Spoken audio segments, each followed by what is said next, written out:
Hi guys, it's Rebecca here.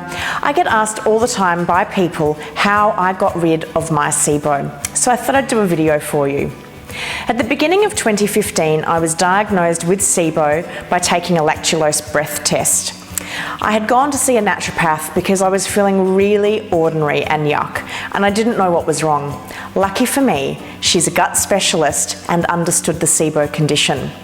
I felt incredible relief when I had that diagnosis. I have been to countless GPs over the years complaining of really bad digestive and bowel issues, and they never said what was wrong with me. They often said I had irritable bowel syndrome, or perhaps I was just an overstressed, over-anxious hypochondriac. And I can't tell you how deflating that was. I started to think that I was a little bit crazy. I'm sure you can probably agree with me. It's not a very fun feeling. So I had this amazing naturopath who put me on a program, and I decided that after a lifetime of taking antibiotics, because I've been pretty sick my whole life, I wanted to do it naturally. I didn't want to take another round of antibiotics ever again if I could help it. So she put me on a range of herbal supplements. These were designed to kill off the excess bacteria in my small intestine. At first, at the beginning of our program, was just designed to do that, to kill off the excess bacteria. I didn't add any probiotics in, I didn't add any cultured or fermented foods in. It was just about killing off the bacteria. And once we could see that the bacteria had really subsided and I was getting back to normal levels, then we added probiotics and fermented foods in, but very, very slowly, because they've got bacteria in them, and a case of SIBO doesn't mean that you've got the wrong bacteria necessarily, it just means you've got too much bacteria. So her theory was, well, if there's too much bacteria, there's no point putting more bacteria in. Let's wait till you've got a normal level of bacteria. Along with her support, I realised I needed to make some changes. I was totally and fully responsible for my own health. Now, in the past, I've always looked for others to help me with my health journey, but I realised, hey, it's my life, it's my body, I'm going to take ownership for it. So I started off with my awareness.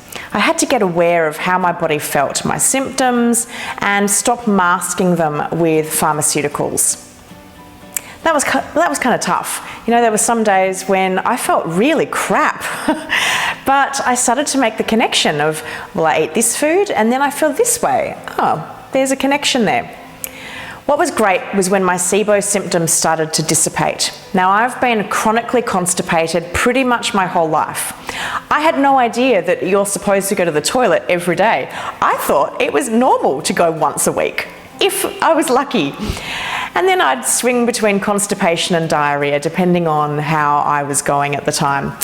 I have been so bloated at times that I've had people come up, pat my belly, and congratulate me on my impending pregnancy. Like, that is the worst thing as a woman to have done to you, especially when you're not pregnant.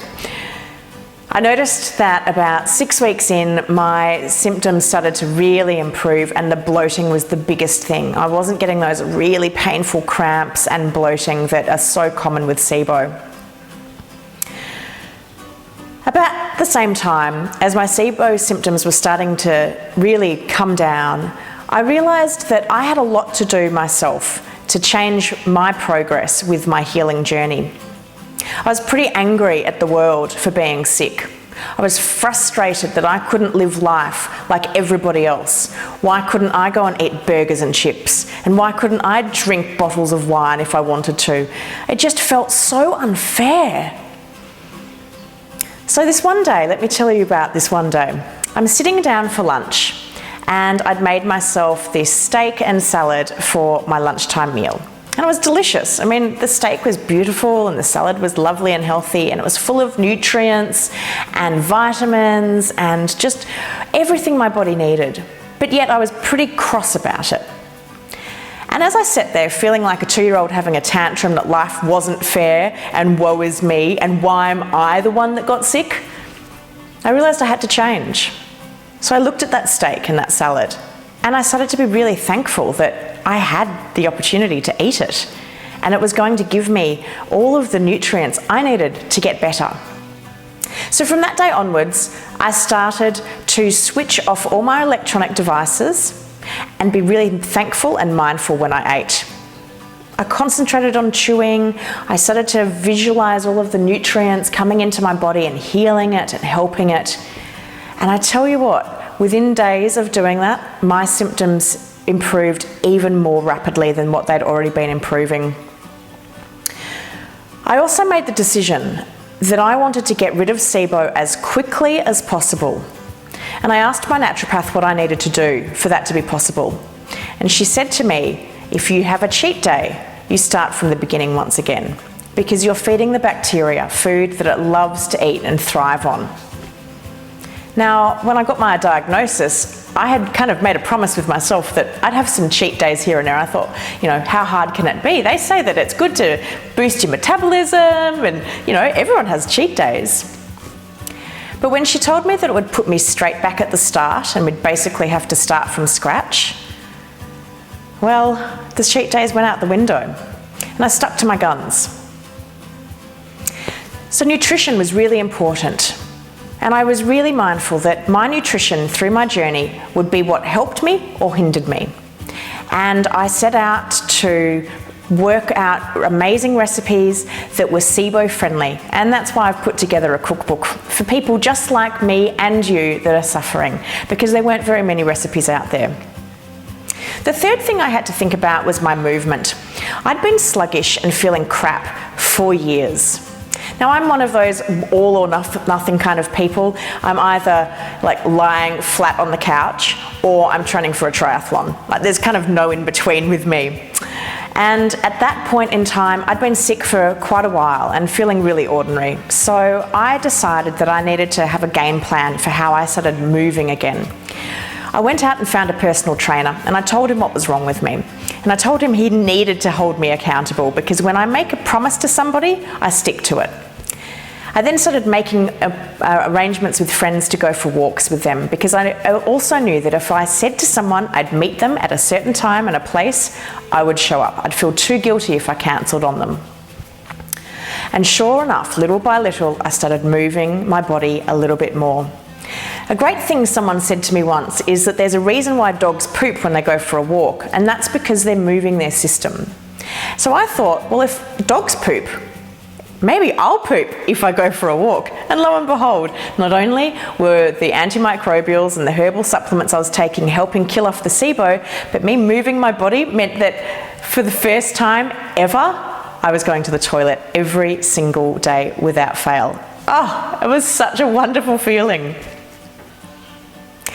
The fourth component that I worked on with myself was my mindset. And we've talked a little bit about this. I'd been feeling pretty down in the dumps. When you've been chronically sick for a very long time, it's hard to believe that you will ever be well again. And I didn't know what being well looked like, because I was born 2 months premature. I've had it really tough since day one. So I had to start visualizing, what does health and happiness look like for me? And I started working on it. I started thinking about it. I started visualizing what that would be like. And I even started meditating, because I needed to get my mindset right. I needed to get my mindset in check. I also looked around at my friendship circles and my relationship circles to look at who was helping my mindset and who was hindering it. And I had to make some tough calls. And that leads me on to the fifth component of how I healed myself, and it was my lifestyle. Now, I've been a pretty big partier most of my life. I was always the fun girl that loved to drink, loved to party, and when I decided to stop drinking to really help heal my SIBO, it was a big shock to a lot of people. They weren't used to this Beck that doesn't drink. I mean, I've never not drunk, so I was a very, very different person. I needed to surround myself with people that supported my journey, not hindered it. And I've got to be honest, there's some tough decisions that needed to be made in that process. It really makes you realise who your true friends are. But you know what? It's worth it, because my 80-year-old self is looking back into the past at me right now, this very moment, thanking me for owning my issues and taking time to really care for me so that I can finally know what it's like to be healthy and happy. Today, I coach people just like you and who I was, people that are suffering from SIBO. I changed my life by implementing 5 key steps: awareness, nutrition, movement, mindset, and lifestyle. If you're struggling with your SIBO and you feel that you need some extra help doing it, click on the link at the end of this video. Today, I feel amazing. Life is incredible, and I'm so glad that I took the effort to change my life to be where I am today. You can do it too. And I tell you what, life post-SIBO is this glorious thing. Health and happiness should be our #1 priority, because when we have those things, we can do anything in this world. I hope this has helped you and given you some insight into how I changed my condition once and for all. I'm Rebecca Coomes from The Healthy Gut, and I look forward to seeing you next time.